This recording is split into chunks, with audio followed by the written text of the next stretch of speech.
Yeah, I mean, I think they absolutely do. And I think that's part of, the manipulations that target the public or to make us think that we're powerless and we have no power. And these people have invested so much money on, finding every excuse they can to try and get us, in the case of digital ID, get us to voluntarily want to adopt it. And we have to focus on the fact that if digital ID does not succeed and people do not comply, it will fail. I mean, it is the cornerstone of like the entire UN Agenda 2030. Without it, the programmable surveillable money won't work. A lot of their designs for what they want to do in the online virtual world will not work.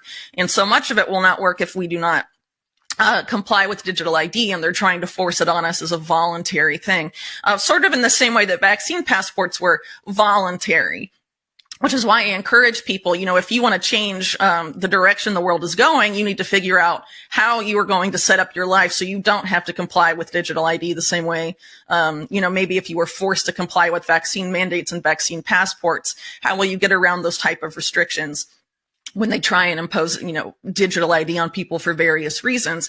As I said earlier, before it was about, the vaccine and all of that. Now in the U.S., conservatives mainly are being pitched as this is a solution to illegal migration. This is a solution to voter fraud and all of this stuff. There's efforts to frame biometric digital ID as essential to solving cybercrime and hacking and cyberbullying and any other normal of essentially any ill of society. They're just going to say digital ID is going to be the solution to that. And they're sales pitches.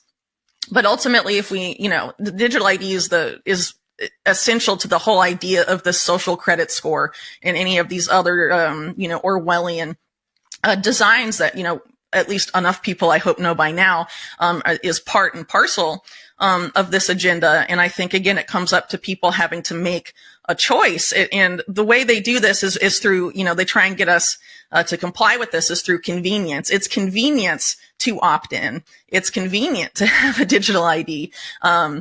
It's convenient to have, money on your phone and have your whole life be based on your smartphone and all of this. It's convenient to vote once every 4 years for one of the two lesser evils in all of this. But really, it's the convenience that they're using to enslave us. And it's inconvenient to find ways to opt out of these systems and change your life so that you're more resilient and your life is actually sustainable for you and your family and your community. It's perhaps inconvenient to get off of the couch and off of the chair and go meet your neighbors physically and stop being on the online world so much and making real human connections and real human solutions to the problems we're facing. Because, again, that's why during COVID, the lockdowns, I think, were a big part of it, to keep people isolated, to keep people from connecting and force people to feel like they could only connect with others through this virtual world that these people control. Because they control the infrastructure, the software, and the platforms. So I think, people need to consider that this convenience is really the carrot. Maybe there will be a stick at some point, but they seem to be focused a lot on the carrot and the idea of having us voluntarily adopt these things because it's easy, the way they're setting things up, or it will be easy. Or they'll frame it that way at least. But I think it's very important for people to realize that they have the power. Otherwise, they wouldn't be investing all this money to manipulate us and pitch us on this. And I think it's important for people to think critically about what's being done. And I think, there's a lot of efforts to manipulate prominent voices in alternative media for the purpose of getting people who have realized these agendas during COVID, at least, or maybe before, to come back sort of into the fold and trust certain people that are selling these particular solutions under different metrics.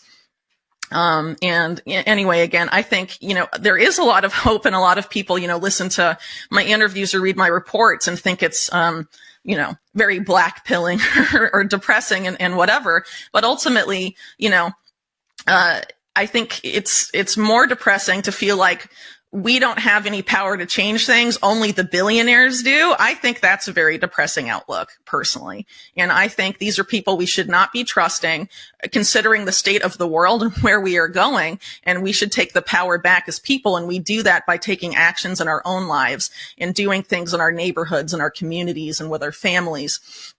and realizing that this is not where we want to go at the end of the day. And there is so much we can do. And I think a good starting point, again, is to say no to digital ID.